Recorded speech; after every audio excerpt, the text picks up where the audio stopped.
পরীক্ষা ইতিমধ্যে দু একদিন আগে পৃথিবীতে ঘটেছে। আল্লাহ তাআলা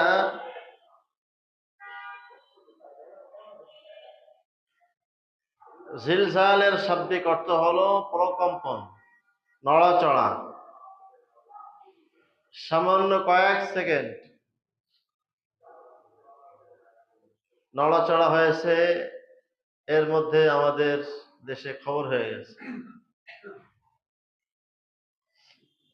যদি এই সেকেন্ড আর কয়েকটা সেকেন্ড বেড়ে যেত, 4 সেকেন্ড থেকে 8 সেকেন্ড হতো, তো সব বাহাদুরি খতম হয়ে যেত।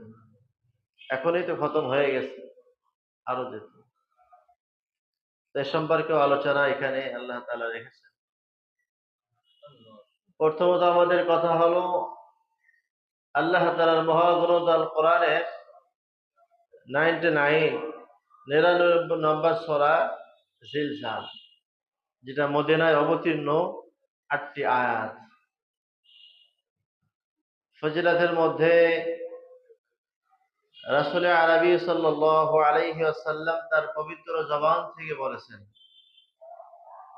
সাহাবারা শুনেছেন, সাহাবাদের থেকে হাদিস বর্ণনা হয়েছে। রাসূল আকরাম সাল্লাল্লাহু আলাইহি ওয়াসাল্লাম বলেন, যদি কোনো নারী এবং কোনো পুরুষ, যে কোনো ব্যক্তি সূরা জিলজাল একবার তেলাওয়াত করে,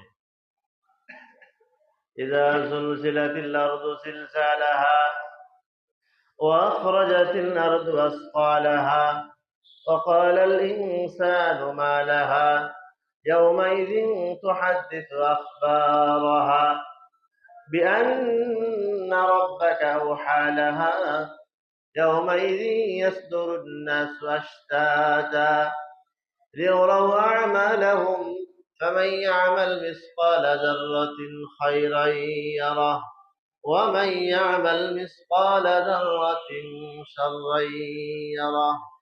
পয়গম্বর আলাইহিমুস সালাম বলেন, যদি কোনো মুসলমান সূরা জিলজাল একবার তেলাওয়াত করে, আল্লাহ তাআলা তার আমলনামার মধ্যে অর্ধেক অথবা 3 ভাগের 1 ভাগ কোরআন তেলাওয়াতের সওয়াব দান করবে।